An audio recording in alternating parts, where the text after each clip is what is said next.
Well, today is also Flag Day, and I did that on purpose with my anniversary so that I would never forget it. It would always be on the calendars.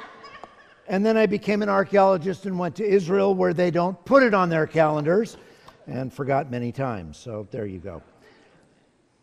Oh, good. Today is Flag Day, and when I think of Flag Day, not only do I think of my anniversary, but I also think of Kate Smith. Now, if you don't know who Kate Smith was, hang out with the people from the second service. They will tell you all about her. She was very famous for singing one song, God Bless America. And when I think of God Bless America and Flag Day, I think of Irving Berlin. See, we're just going all over my wife told me not to be too Robin Williams today. Ha, she's not here. This is working, right? I can't quite. Great. Okay, as long as, hey, these are the jokes. That's all you get. Irving Berlin, a Russian Jewish emigre in the late 19th century. You know his songs. He is the one, if not the greatest songwriter in America. You've sung his, remember, Jewish emigre. You've sung White Christmas, the most famous song, most recorded of all time, and Easter Parade. So there you go. The Jewish emigre is helping the Christians there for a little bit. But he wrote God Bless America during World War I, in which he served in the army. And then he modified it in the lead up to World War II. In that modification, he made an introit that you may have heard after 9/11. If you are a good human being and were watching Yankee games on TV, you would have heard that in the seventh inning stretch, they sang God Bless America every seventh, and they did the intro, which ends with, this song is a prayer to God, for God to bless America.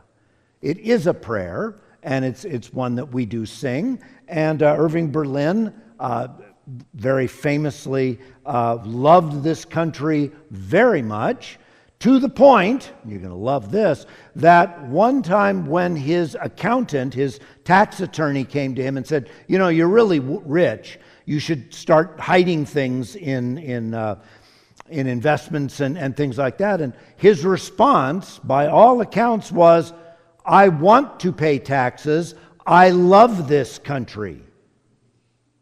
That's my sermon. So it is Flag Day, and we do remember all of that, and we do want God to bless America. And as, let's see, make sure I'm working. Yay! Okay. People have wanted God to bless them and others for a very long time. What you're seeing on the screen is one of two, and I'll show you the other one in a second. One of two things that are about this big, and they were rolled up and put in some sort of little case and carried as an amulet. They are silver, and they've got inscriptions. They were not meant to be opened. So they were simply something that the wearer or the one who held it knew what was in it. You sang some of this a little bit ago. Yes, that's what comes from letting Garrett look at the PowerPoint before it goes on. Yeah, and you can see it up there. The first part is part of an amulet, and it's for proper name, Bob. I like Bob. I'm very glad that Bob is here today because I use his name in vain in this a lot. So thank you, Bob, for being here.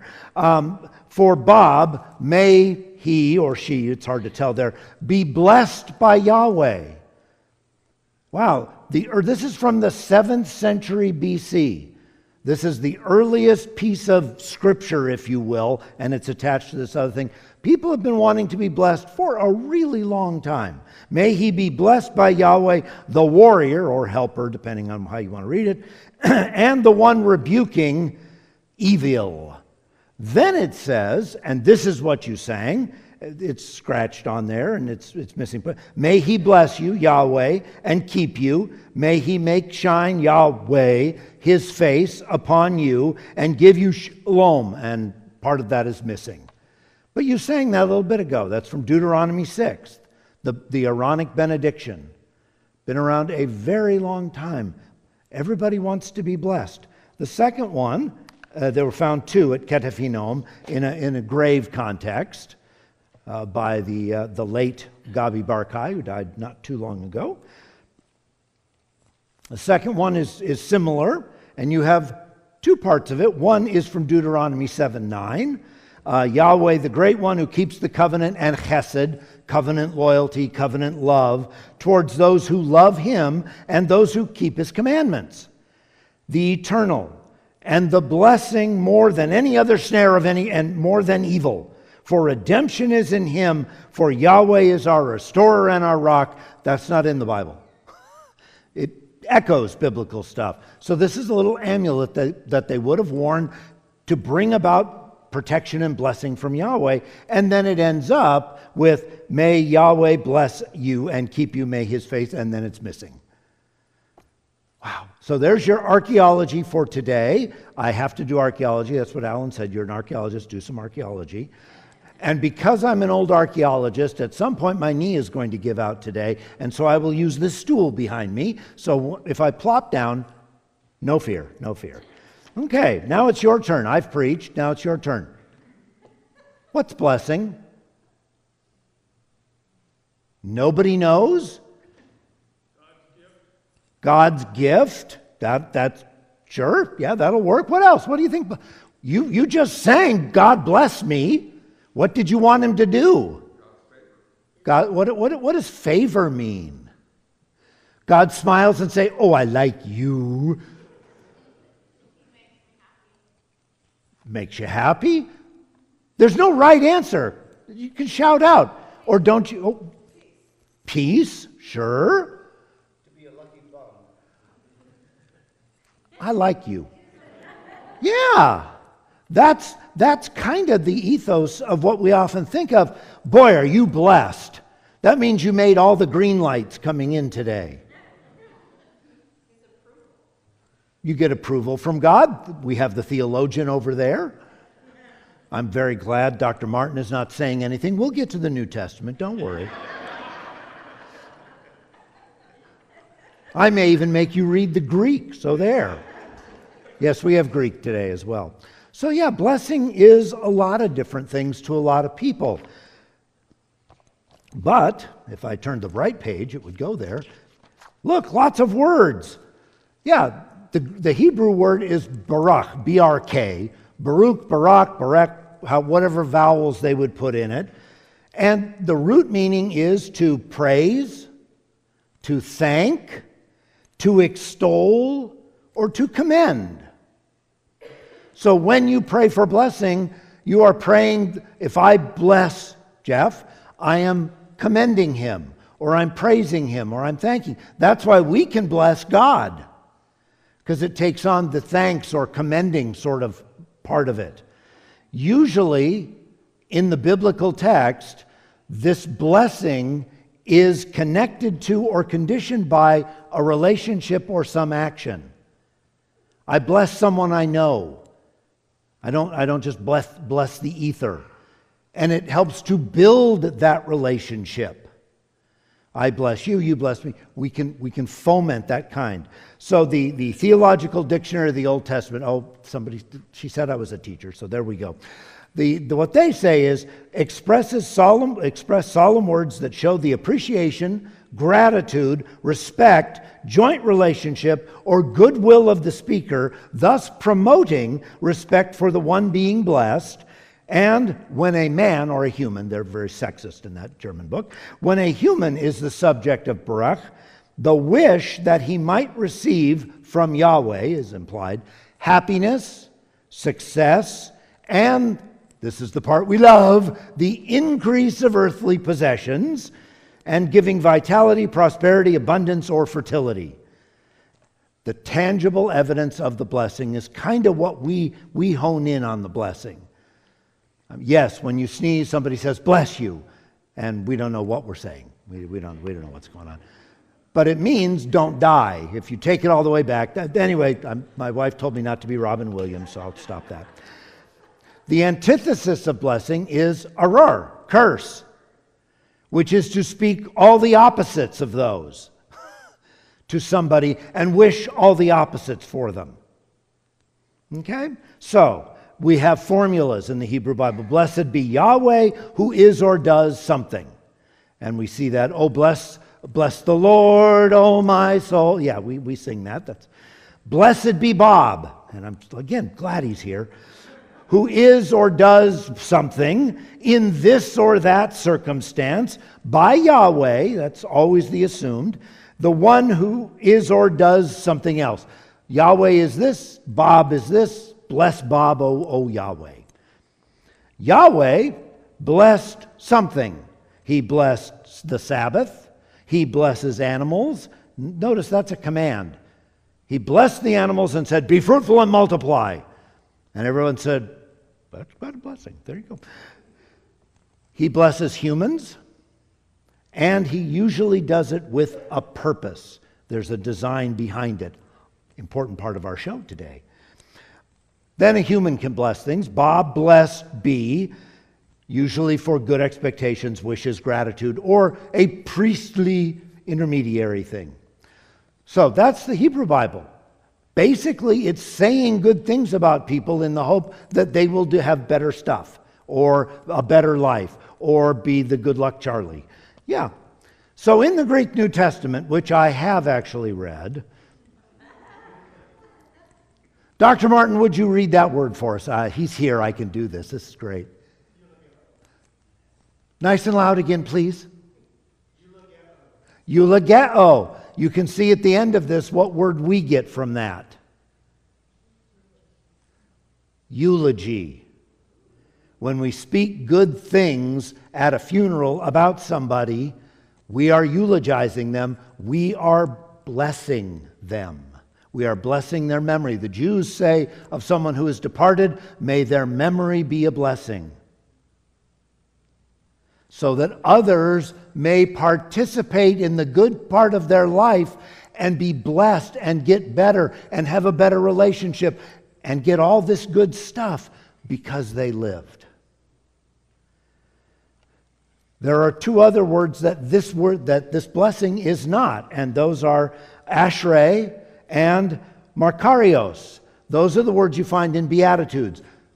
Happy is the one who does X or Y. Jesus' Beatitudes. That's a completely different word.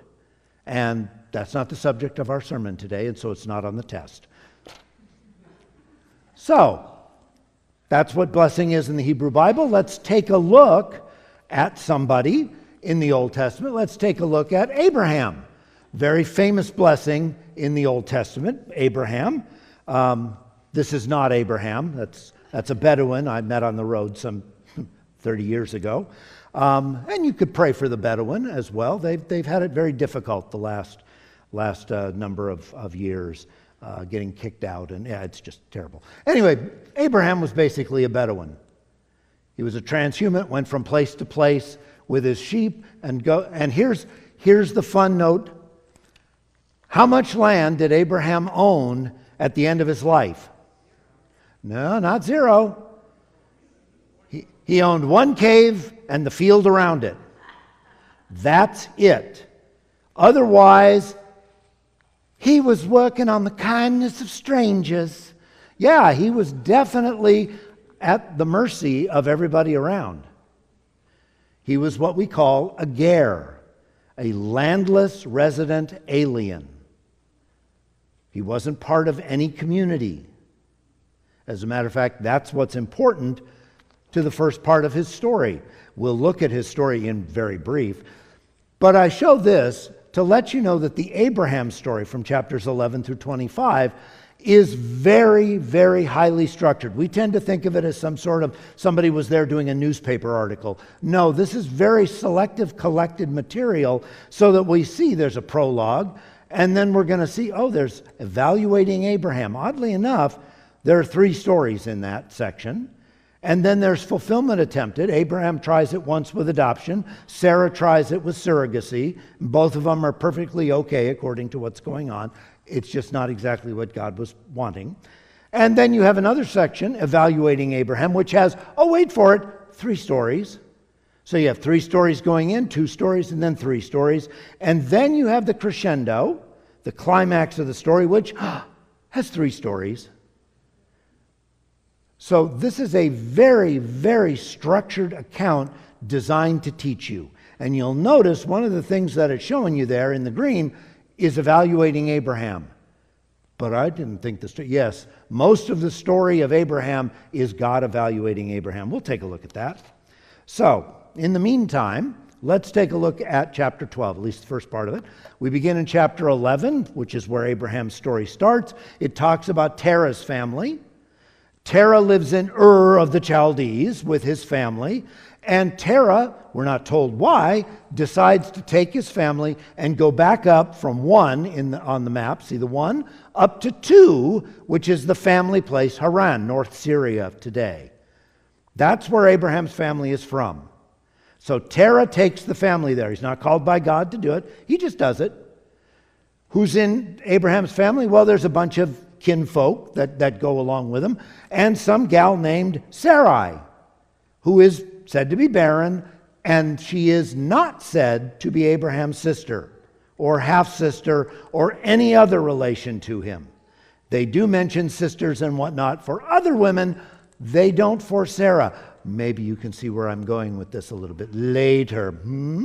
Yes. So, they go toward the land of Canaan. They're heading west, and they make it up to Haran, which is the family area. And at Haran, Yahweh finds Abe and says, Abe, give me a minute. And he says, okay. And he says, and there it is, get out of Dodge. Yeah, that's the real literal translation of the Hebrew there. Go forth. Lech lecha. Go forth. Get out. Take yourself and get out of here from your ancestral land. Now he's in that. That's Haran. That's not Ur. From your ancestral land and from your father's house. Oh, that building that Dad lived. No. The Bet Av in Hebrew is a social construct. It is the house of the ancestors. It has a father and it has a bunch of other people. It is a social unit. It is your basic community. It's not a nuclear family. It's a larger family. It's the house of the father. So what is God asking him to do? Leave your community. Leave your ancestry. Leave. To the land, you got to love this, that I'm going to show you later. That takes a bit to just jump up and say, sure, I will leave everything I got. And now we're back to Irving, Berlin. I'm leaving Russia and I'm going somewhere. And there's Abraham. I'll go. Okay, I'll go. And so we will like to, figure out, will Abraham do that? Oh my gosh, will he? Well, there's a little bit more to this.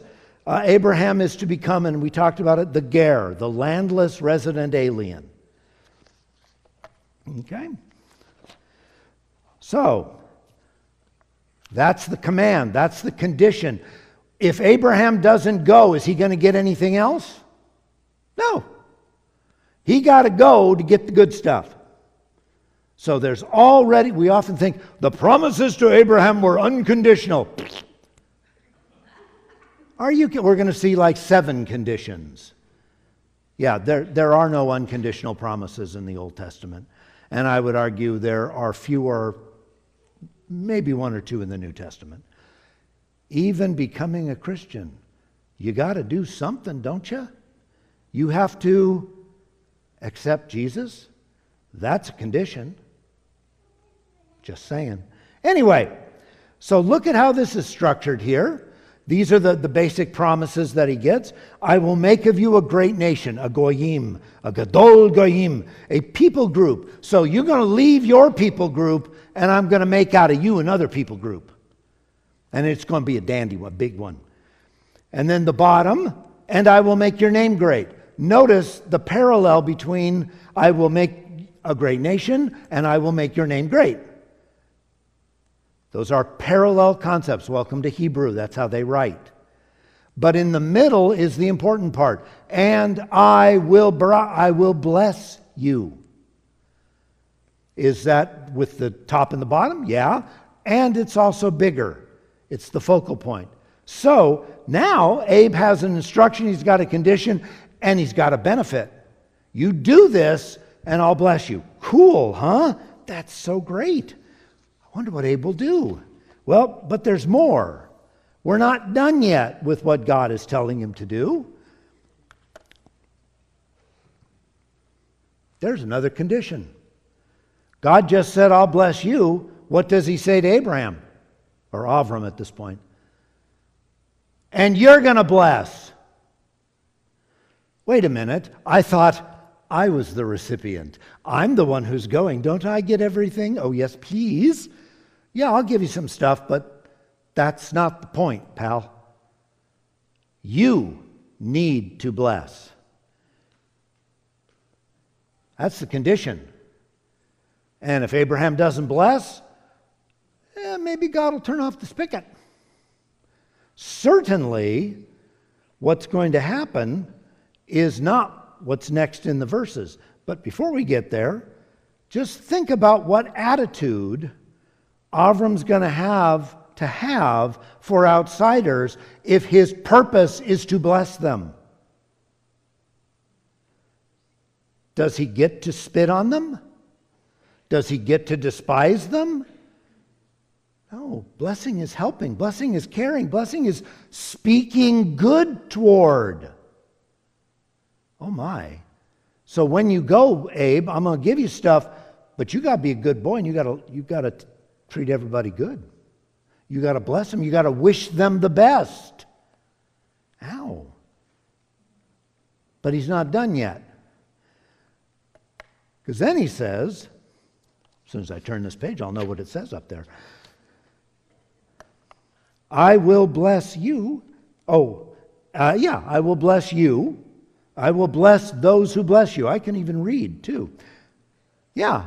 So you be a blessing, and then I will bless those who bless you. Okay, fair enough. And the one singular there despising you. So it's more people blessing than it's not cursing here. The one who despises you. This is the Hebrew word kalal. It means disdain, contempt. Yeah, it's that kind of a thing. The one who does that to you, I will curse, which we already saw is the opposite of bless. It's wish bad things for. Two different words in Hebrew. I'm wagering your Bibles probably have curse and curse. Yeah, that misses part of the point. Because they don't have to curse him. They just have to think badly, disdain him, treat him badly, whatever. Yeah. So that takes us to how this part of this verse has been used for a long time. First of all, blessing and cursing, well, that's Israel, and that's the Israel. Yeah, the Jews, okay. Anti-Semitism. Yeah, anti-Semitism is about people. It's about a family. It's about a clan. It's about a tribe. It's about that people group. Note, disagreeing with the policies of any particular government in place in the state of Israel at any time is not anti-Semitic. I know a lot of Jews in Israel who disagree with their government. They are clearly not anti-Semitic. You can disagree with Bibi or Ehud Barak or anybody else you want past. You can disagree with them all you want. You're not anti-Semitic. If you say all Jews are evil, that's anti-Semitic. If you want more definition on what anti-Semitism is, read the Anti-Defamation League's website. They have a very nice, concise material on it. But disagreeing with the leadership of the state of Israel is no more anti-Semitic than disagreeing with Trump or Obama or their administrations makes you anti-American or unpatriotic. You get to disagree. Welcome to being a human. Let me give you that freedom. So, this idea that if someone blesses you, I'll bless them. Someone disdains you, I will curse them. We find that in the New Testament as well. When Jesus sent out the missionaries, the disciples, he said, go into the town, wish peace, try and teach, find a place that you can be. And if they don't want you there, Shake the dust, which is a kind of a curse formula. It's like, phew, on you. If they disdain you, shake the dust off your feet. So even the New Testament moves in this kind of a movement. So, now we finish up what God says to Avram.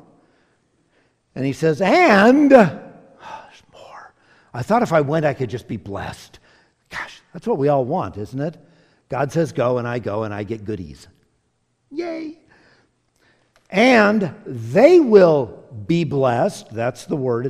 It's an odd form, but it's be blessed.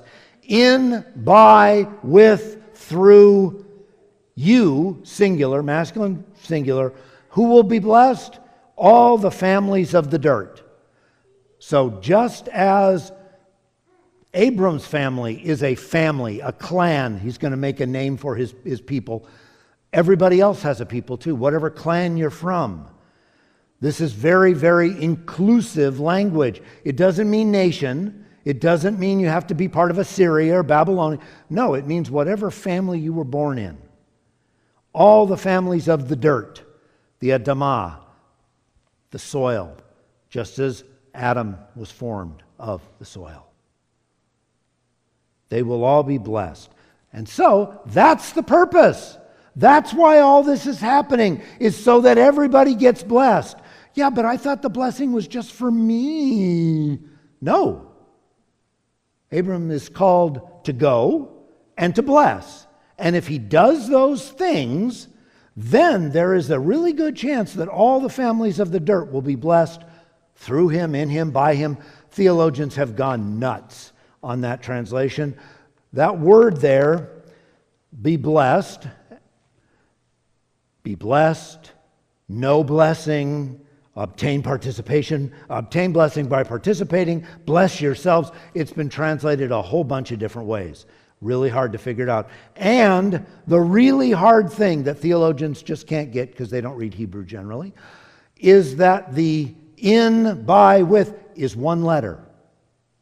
It is a single letter preposition in the Hebrew that has a 12-page entry in the dictionary. Does it mean alongside of? Does it mean by means of? Does it mean because of, through, the agency of, in association with? Oh, you just go crazy. Yeah, and theologians have a great time saying, well, it means that if A and Y and B, and we don't know what it means. We're just not sure. And this verse is repeated. You have those verses up there, Genesis 18, 22, 26, 27, 28, and in Numbers 24. This verse is repeated, and it doesn't give us any more information, any of those. Sometimes it will take you, blessed through you, by you, and make it through your zerah, your seed. I mention that because we're going to get to the New Testament in just a minute. Yeah. So, but whatever the issue is, somehow Abraham is the linchpin. Abraham's family. He's got to do stuff so they can be blessed somehow. Wow, that's an awesome responsibility. We tend to read this story as if Abraham just gets goodies and it's irrevocable and thank you so much. Nuh-uh. Nuh-uh. Well then, we have only one more piece of this to do. And that is, so what does Abraham respond? Does he sign the contract or not? Well, you all know what he does. He goes. Remember, that was the first part of this. You don't go, you don't get diddly squat. And Abe says, I'll go. That's him signing on the dotted line that he is up for this thing with the two conditions and the purpose.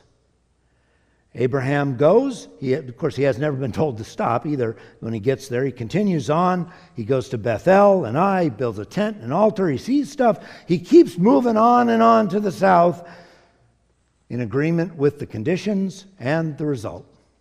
Abraham has signed on. So, if Abraham has signed on, we're going to have to see how that works for him. But first, a trip into the New Testament. Because I know we're all Christians here and we got to go to the New Testament. Heavy sigh. This verse is quoted twice, or this this formula from Genesis is quoted twice, once by Peter in Acts, where he says, through your seed, remember I told you that sometime later on it gets changed into seed, zerah, is collective. The Greek word there is sperma. Alan's gone, so I can say things like that. The Greek word is sperma. Through your seed, all the peoples of the earth will be blessed. What does he mean by that? Well, he takes it from a salvation point of view. The blessing is understood as salvation and redemption through Christ, who comes through the line of Abraham from Israel's family to your family, from Abraham to you. That's Peter's understanding of it. Don't correct me if you think I'm wrong. Paul, and now I'm really getting into trouble because the Pauline scholar is sitting over there. Paul also has this concept in Galatians 3:16 through 29. He quotes from our passage instead of the later passage from the Septuagint version, the Greek version. He says the sperma, and he uses it collective singular there, is Christ. The seed is Christ. But blessing is faith in the Christ for the Gentiles who are then Abraham's seed. Now he uses it like plural. That Paul, he is so clever. Yes, he is. He's a good rabbi. And Romans does some of the same things. So is this the only way? All we care about Abraham is that he gives us Jesus. Yeah, a lot of people go there. I think there's something much deeper in the text. Yes, that is a focus. That's a good focus. But there's so much more. And I think if we continue, we'll see more lessons for us who ostensibly are Christians already. I've talked about the conditions. Yes, several are found as the story progresses for Abraham. He's got to go. He has to bless and be a blessing. He has to believe that Yahweh will keep his promise, chapter 15. He has to walk before me and be ta'am, tamim, tam, however, whatever version it is, which means integrity, sometimes innocence, complete, whole, perfect, peaceful, sound. That's what he's got to do. He has to walk in front of God complete, with integrity. That's a pretty good thing to have him do. And then, of course, he messes up, so God makes him have circumcision too. And then, a little bit later, God says, oh yeah, another one. I got another condition for you. You have to keep the way of Yahweh by doing mishpat and zadek. Justice, the order of all things, the right way things should work, and zadek, proper relationship. So you got to be complete, perfect, have integrity, have justice, have righteousness, be a blessing, believe that I'll keep my... Boy, howdy, there's a lot he's got to do. And I would argue, we do too. I would argue all of this, other than circumcision perhaps, applies to us. We'll get there. So if these are the conditions, and Abe is going to do that, then we need to evaluate Abe, see how well he did, huh? Yeah, teachers in the room. Yeah, we got to figure out. Abe is evaluated throughout the text regarding his belief, his ethics, and how he treats others. Is he gearing up so that he can bless Jeff? Or is he just kind of on Jeff? How's Jeff going to get? He's got to be nice. He's not necessarily nice, but he has to wish good things for Jeff. Oh, all right. Yes. So, throughout the story, God is asking a question. Did I pick the right guy to bless the world? And Abe is asking a question at various places in the text. Is this God, this Yahweh God, a trustworthy, just, and righteous God? And if you don't believe me, Abe actually asks him that. Can I trust you? Chapter 15. And we'll get to, are you really just and proper? So, we're going to take a very quick look. I'm just going to speed through some stories, and we'll see, again, that's where they fit, that type of stuff. So, 3 quick examples. Number 1, very famous, Avram and the king of Egypt. He's not called Pharaoh in Genesis until later. Avram and the king of Egypt. Genesis 12, you see those stuff, the places where they are up there. Starts out, Abe goes to Egypt because there's a famine. And so Abe goes to Egypt, And he mistreats Sarai. Okay, Alan's not here. Abe pimps his wife. Just saying it. He gives her to Pharaoh to have sex with her for money. You call that whatever you want, but the vice squad's coming after him. Yeah. Why does he do it? He does it because he's afraid. And the text does not confirm his fear. Nobody comes to try to kill him. But he's afraid. Acting in fear is not a good thing, especially when you're supposed to be the great man of faith. That New Testament. Yep. So, mistreats Sarah too. I mean, just in case you were wondering.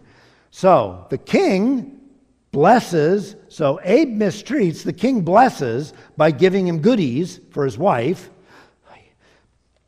And unknowingly despises Avram, by taking his wife. Yes, he does not have sex with her, okay? Because in the Hebrew, Sarah lets him know, I'm his wife. Which makes Pharaoh go, hey, wait a minute. Because Pharaoh has some ethic to him. He says, I can't take you. So he goes to Abe. And he says, what the heck you doing? Meanwhile, Yahweh has cursed Pharaoh with plagues. Yahweh curses Egypt with plagues. Sounds like it should be in another book, huh? It is. Yeah, he curses the king with plagues. And finally they get it straightened out. And Abe is cast out, sent away, shoved out of Egypt. Get out of here. Wow. Is that the end of the story? Well, not really, because a little later on, Joseph heads down and he blesses Egypt. So we've had mistreating, followed by blessing, unknowing despising, then Yahweh curses, and then Abe is sent out, and we're kind of stuck. But now, Joseph goes back and tries to right the wrong. Tries to say, I wonder what would have happened if Abraham had treated the king right, trusted him, wanted blessing for him, done what God had told him to do. I wonder how much trouble we'd have had. Well, Joseph goes in and he tries it, but I think the relationship is way too sour because, as we all know, Pharaoh ends up despising Abraham's family, a new Pharaoh, and then Yahweh has to, once again, curse Egypt with plagues in order to fix the problem. What a mess. Thank you, Abraham. Okay. Next story. Abraham, and Sodom and its king. Once upon a time, there were too many shepherds in Abraham's flock. By the way, he is richer than Croesus. Don't think, oh, he's just this little shepherd guy. No, this guy has like 400 people working for him. He's got more sheep. He's got too many. They fill the land. They have to spread out. Abraham is not some poor sap. Abraham is, if you want to go with it, he's a rich sheikh. Don't feel bad for Abraham. He's been blessed. So he blesses Lot and says, you pick which side you want to go to. Lot picks Sodom. And then the 5 kings come along and attack Sodom and take away Lot. And Abraham has to muster his 314 fighting men and go chasing after him. He beats up on the 5 kings and returns the plunder to Sodom. He blesses Sodom. He solves their problem. Oh, good.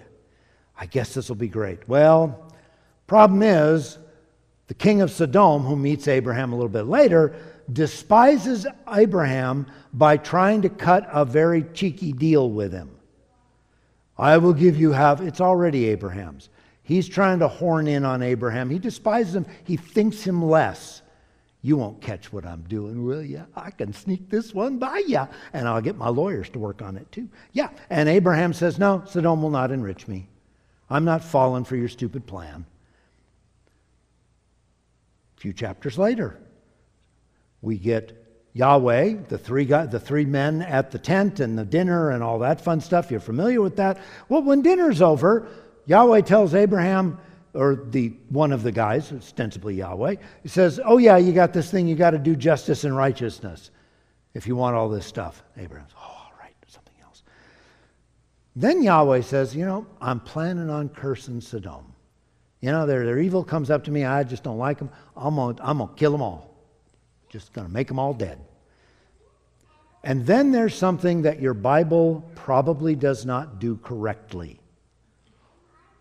And that is, it's what's known as a tikkun soferim. It's a place that the scribes corrected. In other words, and that's ancient commentary, they corrected this because they didn't like what it said. In your Bibles, it will say, and Abraham remained standing before God, Yahweh. What it originally said was, Yahweh remained standing before Abraham after he told him what he was going to do. Why would Yahweh remain standing before Abraham in a book about evaluating Abraham when he's just told him he's going to kill a whole bunch of people? What's he expecting out of Abraham? Will you bless the Sodomites? The Sodomites? Are you kidding me? Well, you got Lot in there. Notice, Abraham does not say, hey, can I go get Lot out? No, he doesn't. That's the easy one. He says, hey, will you sweep away the righteous with the wicked? Shall not the judge of the earth do justice? Oh, you think that, yeah, that's Abe. It's like, hey, pal, you say you're this God. Are you really this God? And they make a bargain. He blesses Sodom, trying to save it. He wishes it well. Sodom. Ew.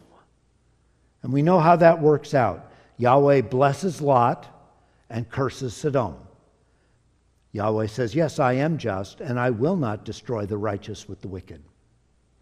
Sadly, I only found a couple of righteous, so there you go. Yeah, see how that one plays out with the blessings and the cursings. And see that God probably said after that, you know, I think I got the right guy. This is a guy willing to go to bat for even the worst. You willing to go to bat for the worst? I don't know. Abraham and Abimelech, the Philistine, he's not really, he's early Philistine, of Gerar. So, oh no, not again. Abraham pimps his wife once again. Abraham mistreats Abimelech and Sarah. Gives her to another guy. Tell him I'm... And he lies. Well, he hasn't lied yet. Yahweh threatens Abimelech with a curse in a dream. He also did something we don't find out until later. He says, Lord of the nations, will you kill the righteous ones? I am Tamim. I'm innocent. I'm blameless. I'm integrity. I haven't done anything wrong. You're going to beat up on me? Who just asked that question in our stories? That was Abraham. Same question. From a Canaanite, a Philistine of all. Yeah, can hardly get that out of my mouth. Yuck. So, Abe goes and mistreats Abimelech. He lies to him through his teeth about why he did what he did. Sarah's not his sister. Yeah, okay, how many are married in here? Does it make a difference what you call your wife if she's still your wife? You still don't get to pimp her. She's your wife. Doesn't matter if she's your half-sister, your nephew, your aunt. Well, if your uncle, that'd be a problem. But yeah. We all say, well, he was a sister. That doesn't help us. Abraham lies through his teeth. You have to believe the narrator. You don't have to believe the characters. They lie. Yeah. So, finds this out. So Abi, fallen for the lie, blesses Abraham. He gives him restitution and a bribe. So he gets blessed out of all of this. Boy, howdy, back doors. Abraham then blesses Abimelech. So this kind of worked out okay. How you scoring Abraham so far? I don't know about this. Abraham becomes Abimelech's tenant. He is still a ger. He is now the tenant rancher, if you will, of Abimelech. A little bit later, Abimelech sees that Abraham is blessed. He says, God is with you in everything you do. And he says, I want in. Now there is your evangelism message for this morning. Live a life that people want to be like you. Your words mean nothing if your life doesn't show it. Just saying. Anyway, so Abi has blessed Abe, and so he wants in. Abi makes an oath. Abraham makes an oath, and he says, I Sheva, that's the word there, to Abi, my descendants will always be your loyal tenants. Go stir that into the pot of who owns Israel. Anyway, we won't do that.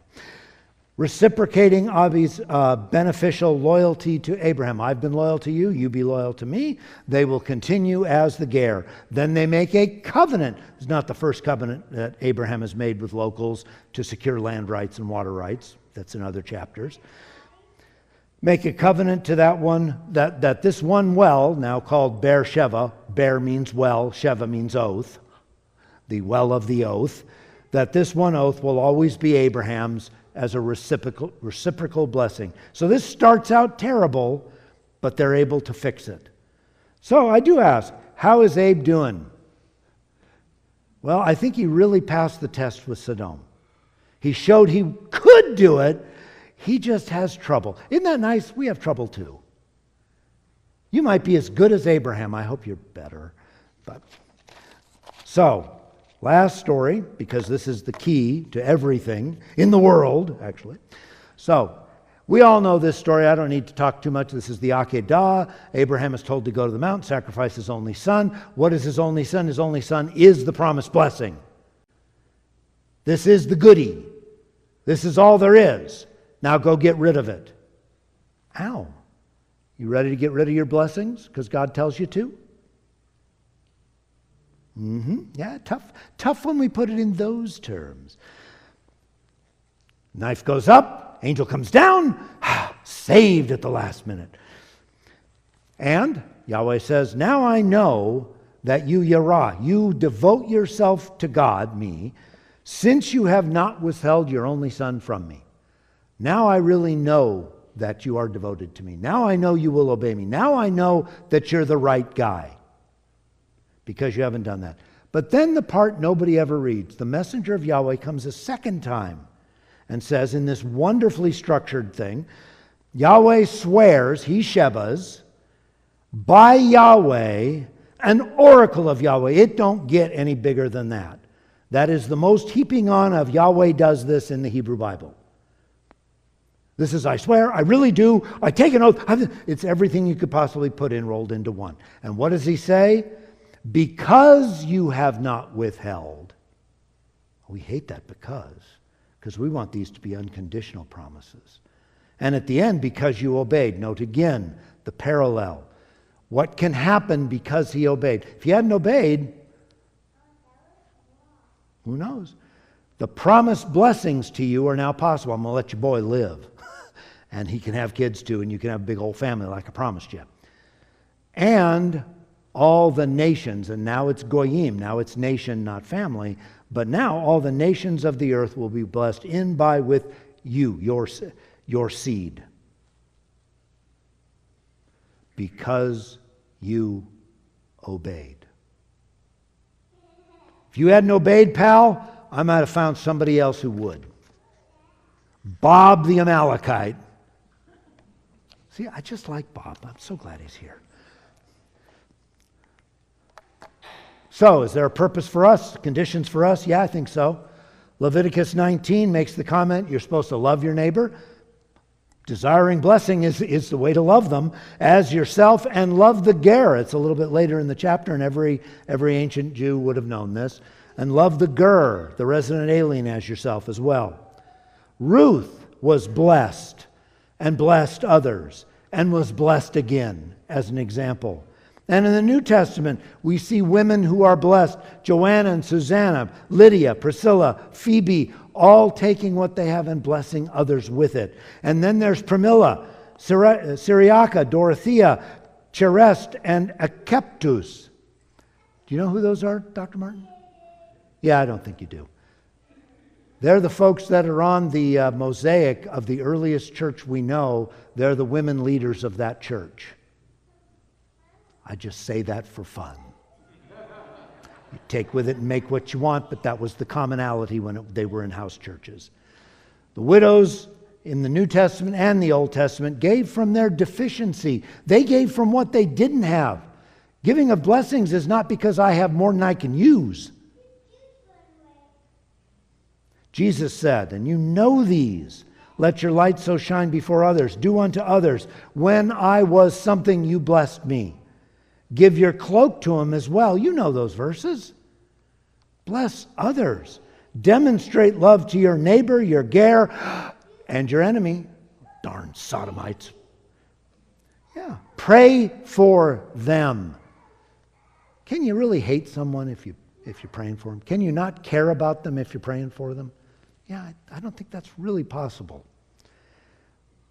A new command I give you, love one another. Wow, the New Testament almost seems like Jesus has read the Old Testament. Yeah, I think he has. Follow the example of care and compassion on those he met, blessing with tangible benefits as well as eternal ones, but not shying away from cursing those who despised him. Jesus knew how to be appropriate. He blesses children, sick, blind, lepers, prostitutes, ragged people, those he theologically disagreed with, those Gentiles, those Samaritans, and you can go read the parable of the Good Samaritan if you need a bigger one. And thank you, Amanda. At the bottom of your bulletin, you have one more verse, 1 Peter 4:10. You can read that verse. It fits very well, and I didn't tell her to put it in there. So good on you. So what? So, no, blessings are not all just for me. I am certainly preaching to myself here. Please don't hear me. If my wife were sitting here, even on our anniversary, she would, yeah. We have been blessed to be a blessing. So give it away. Love and care and act as Jesus did, without fear. I'm really not speaking about evangelism. I mentioned it once, but it's not about evangelism. I think when we care for and about people first, we bless them tangibly and by our prayers, then we have a voice to speak into their deeper lives. If we focus on ourselves and wanting our own blessings, we will be much less a channel for God to bless others through us and to help the other in their own relationship with God. If we hold tightly to our own blessing, it will probably slip through our fingers anyway. Let's not be transactional with our blessings. Let's not say, boy, if I bless them, I'll get blessed. Yeah, a lot of folks do that with the blessing of the Jew. I'm going to go bless a Jew so I can get goodies. It's really a bad idea. So, who will we reach out to this week? How can we leave our comfort zones and reach out with some word, a hug, a listening ear, a meal, a ride, or you fill in the blanks? How will we pray for our world and all those others in it? Will we bless them? Will we ask God to bless them? That might put a different spin on how we view things. I began with a song, God Bless America. Let me leave you with one more song. 1960s song, written by Chet Powers, made very famous in 1969. The Youngbloods version of it was used by the campaign, in an ad campaign, by the National Conference of Christians and Jews, who also gave Irving Berlin an award 50 years earlier. They used it in their ad campaign, this song, and you all know it. Come on, people now. Smile on your brother, everybody get together. Try to love one another right now. Right now. Right now.